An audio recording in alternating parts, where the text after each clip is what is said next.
गरम गरम lunch box.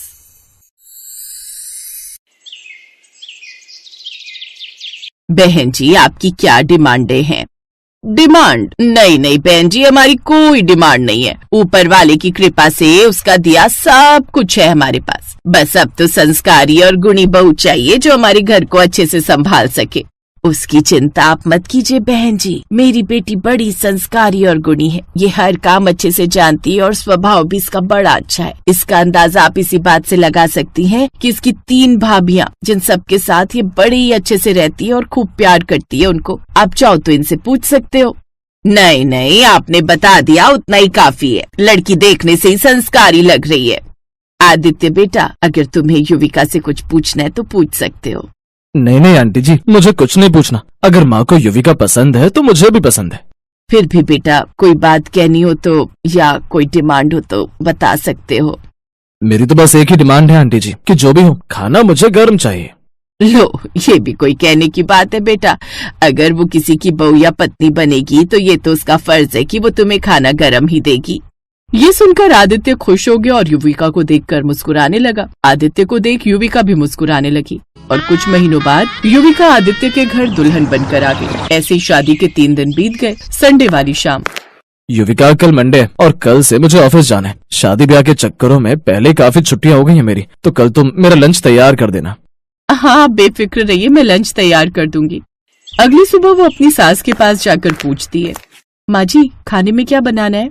बहू, रोटी सब्जी बना देना, और हाँ, आदित्य को घर का बना खाना ही देना। तेरी शादी से पहले वो बाहर का ही खाना खाते आया है, क्योंकि मैं जो उसको लंच बना कर देती थी वो तो दिन तक ठंडा हो जाता था, जिस कारण वो ज्यादातर बाहर का ही खाना खाता था। और तू तो जानती है ज्यादा बाहर का खाना खाना अच्छी बात नहीं, इसलिए तू उसे रोज घर का बना खाना लंच में दिया कर। बिल्कुल माँ जी, बाहर के खाने से तो शरीर में 100 बीमारियां लग जाती हैं। आप बेफिक्र रहिए, मैं उन्हें घर का बना खाना ही दिया करूंगी। ये कहकर युविका रसोई में चली जाती है और खाना बनाने लगती है। कुछ देर बाद आदित्य तैयार होकर ऑफिस के लिए जाने लगता है, तो युविका हड़बड़ाहट में जल्दी से उसका टिफिन लेकर आती है। सुनिए, कहाँ जा रहे हो? अपना लंच तो लेते जाइए। What? Are you kidding? तुम जानती हो ना मैं ठंडा खाना नहीं खाता, मुझे लंच भी गर्मा गर्म ही चाहिए। गरम लंच? लेकिन ये कैसे पॉसिबल है आदित्य? मतलब अभी का पैक हुआ लंच तो दिन तक ठंडा हो ही जाएगा।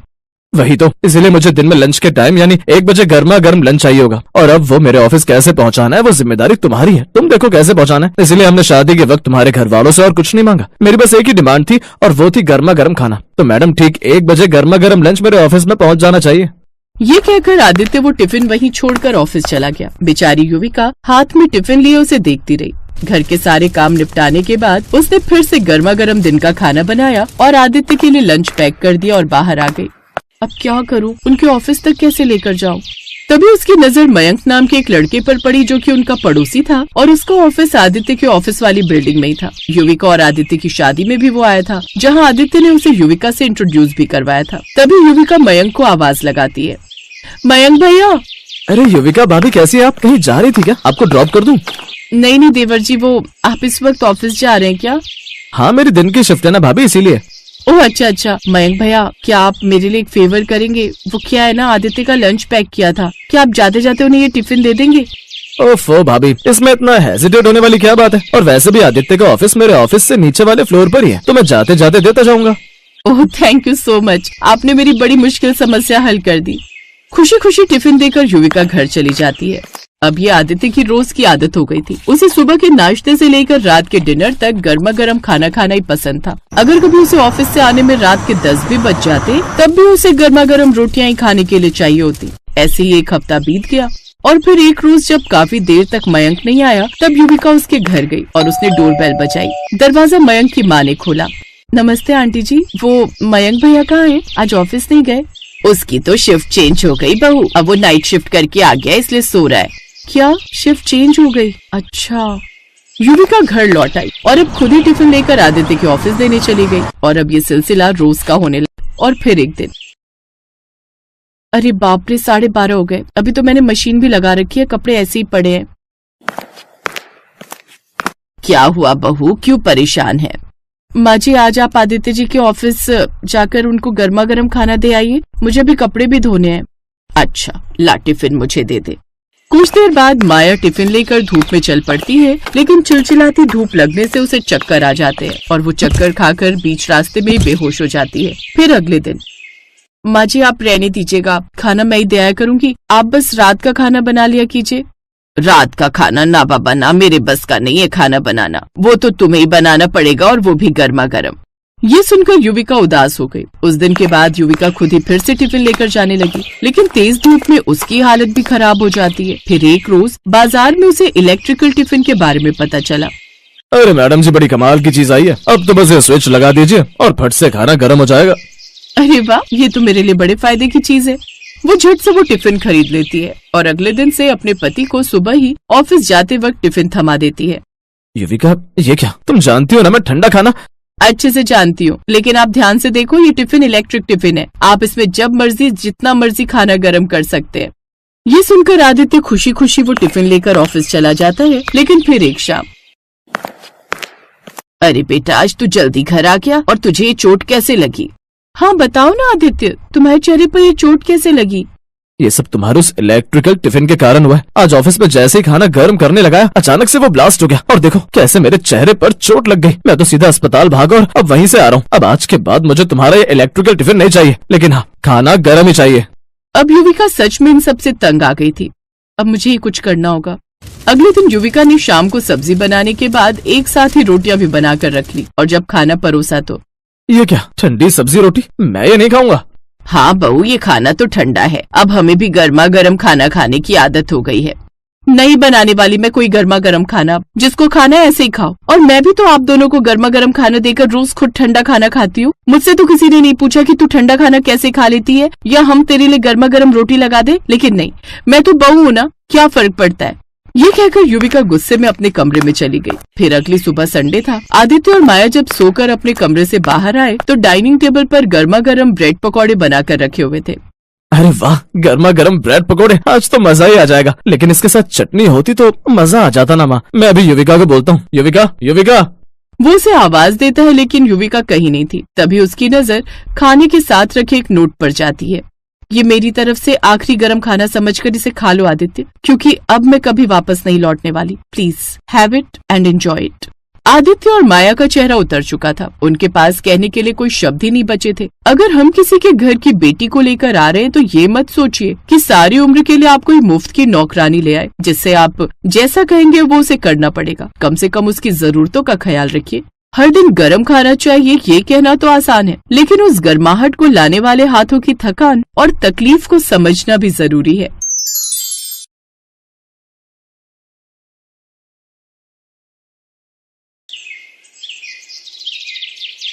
माँ, मुझे कल 200 करोड़ का ऑर्डर मिलने वाला है। एक बार ही ऑर्डर मिल गया ना, फिर इससे कम के ऑर्डर लूंगा ही नहीं। क्या बात है बेटा, ये तो बहुत बड़ी खुशखबरी है, लेकिन कब तक तू पैसे के पीछे ही भागता रहेगा? अब तेरी उम्र हो गई है, शादी कर ले।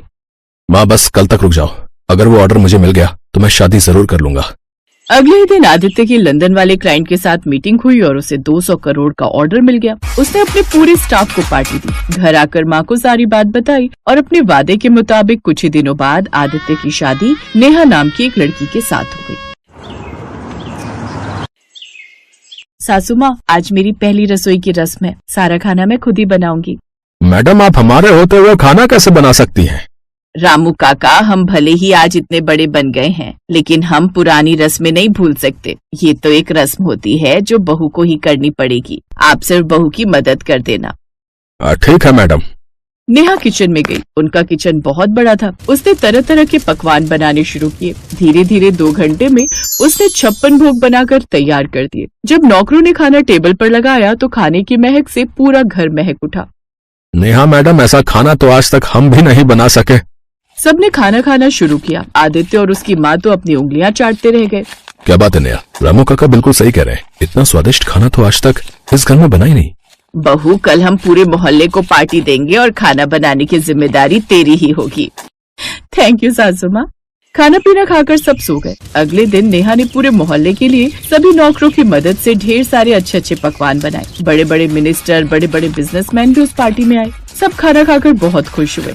मिस्टर आदित्य, अपने शेफ का मुझे नंबर दे दीजिए। इतना स्वादिष्ट खाना तो हमारा शेफ कभी बना नहीं सकता। भाई साहब, ये खाना न किसी शेफ ने बनाया है और ना ही किसी होटल से मंगाया है, बल्कि ये खाना हमारी बहू ने अपने हाथों से बनाया है। क्या बात है बहन जी, इतने बड़े घर की बहू होने के बाद भी बहू के हाथों में इतना स्वाद है, मुझे तो यकीन ही नहीं हो रहा है। अगली सुबह। माँ शादी वादी तो हो गई, अब मुझे जो इतना बड़ा ऑर्डर मिला है उसे कंप्लीट करना है। मैं तो ऑफिस जा रहा हूँ। ठीक है बेटा। आदित्य अपनी कंपनी पहुंच गया। उसने अपने मैनेजर से कहा, मैनेजर साहब, हमें 200 करोड़ का प्रोजेक्ट 2 महीने के अंदर बनाकर उन्हें देना है। हमारे अकाउंट में कितना बजट होगा? सर, कंपनी के अकाउंट में तो ज्यादा से ज्यादा 110 या 120 करोड़ रुपए होंगे।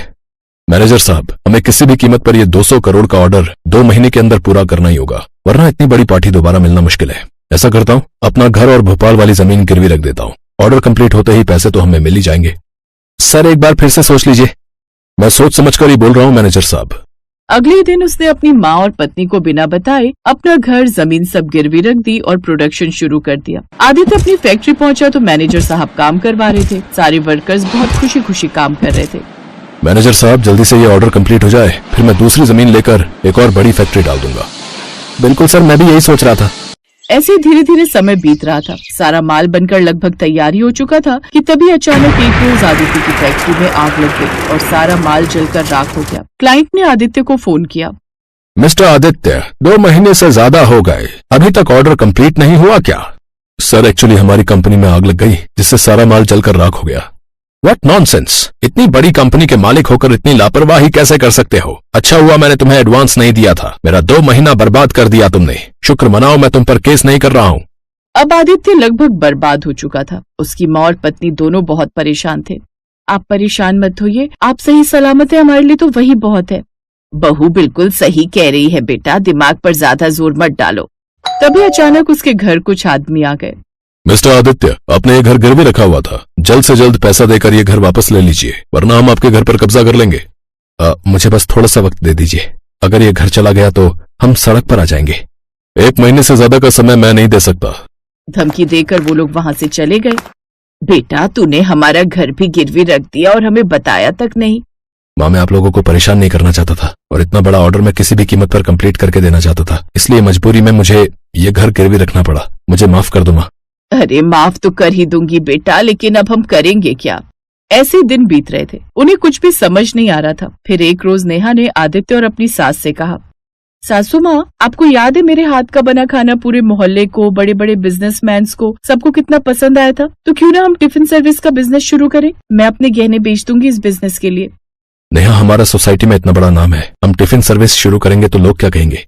और अगर हम सड़क पर आ गए तो लोग क्या कहेंगे? बहू चल, हम दोनों मिलकर टिफिन सर्विस शुरू करते हैं। नेहा ने अपने गहने बेचकर अपनी सास के साथ टिफिन सर्विस का काम शुरू कर दिया। घर के बाहर एक बोर्ड भी लगा दिया, जिससे कुछ लोग खुद ही टिफिन लेने आ जाते थे। इसके अलावा सुबह शाम दोनों सास बहू हॉस्टल में भी टिफिन देने जाया करती थी। काम उनका ठीक ठाक चलने लगा था। फिर एक रोज एक फूड इंस्पेक्टर उनके घर आ टपका। हम लोग फूड इंस्पेक्शन के लिए आए हुए हैं, जल्दी से अपना लाइसेंस दिखाइए और तुम लोग जल्दी से इनका खाना चेक करो, देखो कोई गड़बड़ी तो नहीं है। सर, हमने लाइसेंस के लिए अप्लाई कर दिया था, बस 1-2 दिन में आता ही होगा।